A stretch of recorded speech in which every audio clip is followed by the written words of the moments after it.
भेजब हम नेवता। दौरा किन के सैया जी हम के ले आदि छठी माई के भेजब हम नेवता। ए जी होई जाई लेट सैया घाटा बाप जाए में होई नाराज सब देवता। ए जी होई जाई लेट सैया घाटा बाप जाए में होई नाराज सब देवता। डीजे अमित तिवारी आंचल रिकॉर्डिंग स्टूडियो। बोला बोला छठी मैया की जय। ए जी होई जाई लेट सैया घाटा बाप जाए में होई नाराज सब देवता। कई बेर कहनी कि जाई ना बाजारे किनले हब दौरा मिलेला हजारे।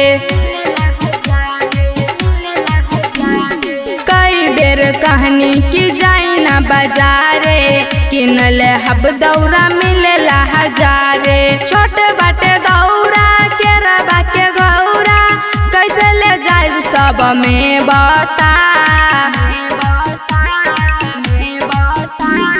छोटे बाटे दौरा के रबा के घौरा कैसे ले जाई सब में बता। ए जी होई जाई लेट सैया घाटा बाप जाए में होई नाराज सब देवता। ए जी होई जाई लेट सैया घाटा बाप जाए में होई नाराज सब देवता। डीजे अमित तिवारी आंचल रिकॉर्डिंग स्टूडियो।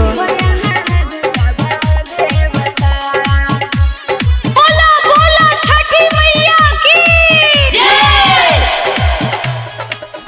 ए जी होई जाई लेट सैया घाटा बाप जाए में होई नाराज सब देवता। लागताटे डर सैया माई के सवार से किन के लाई कलश जाई ना बाजार से। लागताटे डर सैया माई के सवार से किन के लाई कलश जाई ना बाजार से। राइटर सरोज अंजलि राउर मिली जुली भजली माई नेवता। राइटर सरोज अंजलि राउर मिली जुली भजली माई नेवता।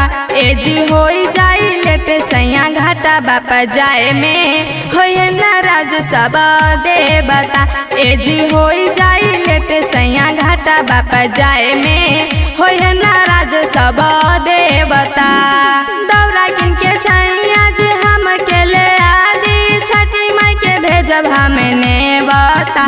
ए जी होई जाई लेट सैया घाटा बाप जाए में होई नाराज सब देवता। ए जी होई जाई लेट सैया घाटा बाप जाए में होई नाराज सब देवता। आंचल रिकॉर्डिंग स्टूडियो, जाक बाजार, मोहत्तर, नेपाल।